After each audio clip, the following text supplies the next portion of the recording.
والمرسلات عرفا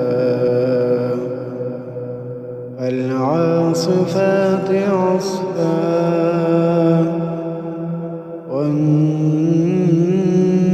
والناشرات نشرا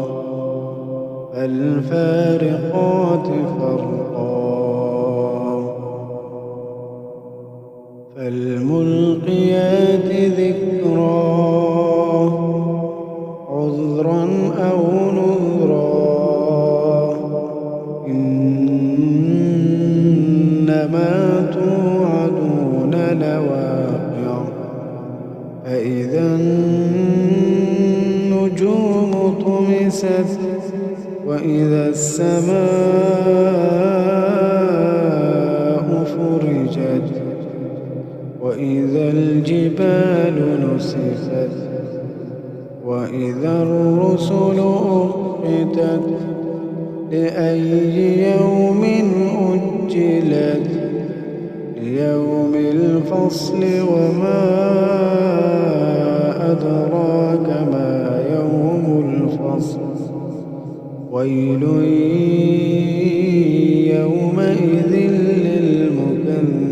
للمكذبين ألم نهلك الأولين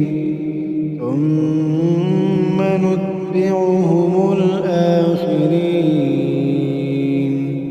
كذلك نفعل بالمجرمين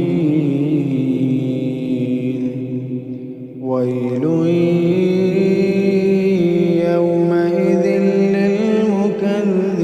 للمكذبين ألم نخلقكم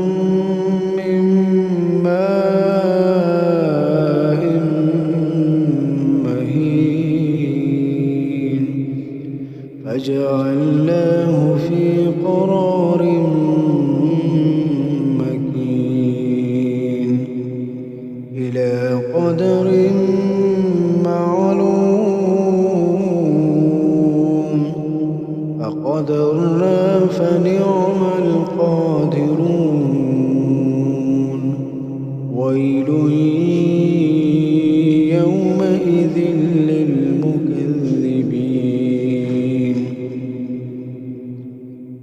ألم نجعل الأرض كفاتا أحياء وأمواتا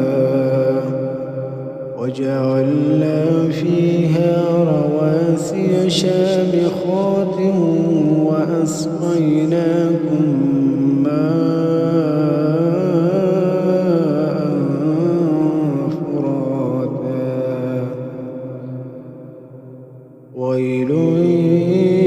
يومئذ للمكذبين انطلقوا إلى ما كنتم به تكذبون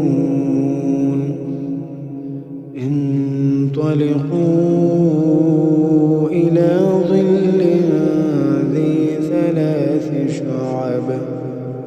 لا ظليل ولا يغني من اللهب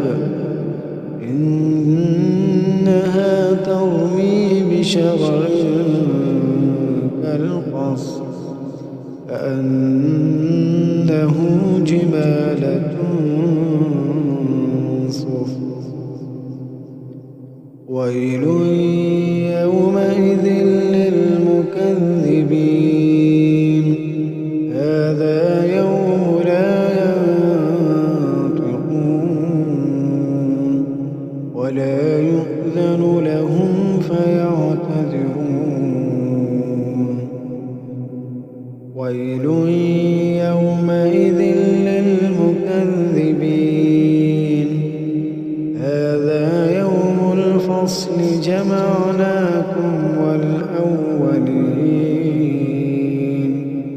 فإن كان لكم كيد فكيدون ويل يومئذ للمكذبين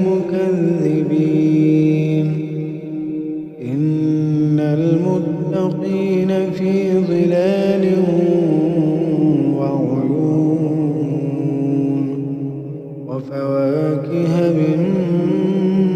مما يشتهون كلوا واشربوا هنيئا بما كنتم تعملون إنا كذلك نجزي المحسنين ويل يومئذ للمكذبين كلوا وتمتعوا قليلا إنكم مجرمون ويل يومئذ للمكذبين وإذا قيل لهم اركعوا لا يركعون ويل يومئذ للمكذبين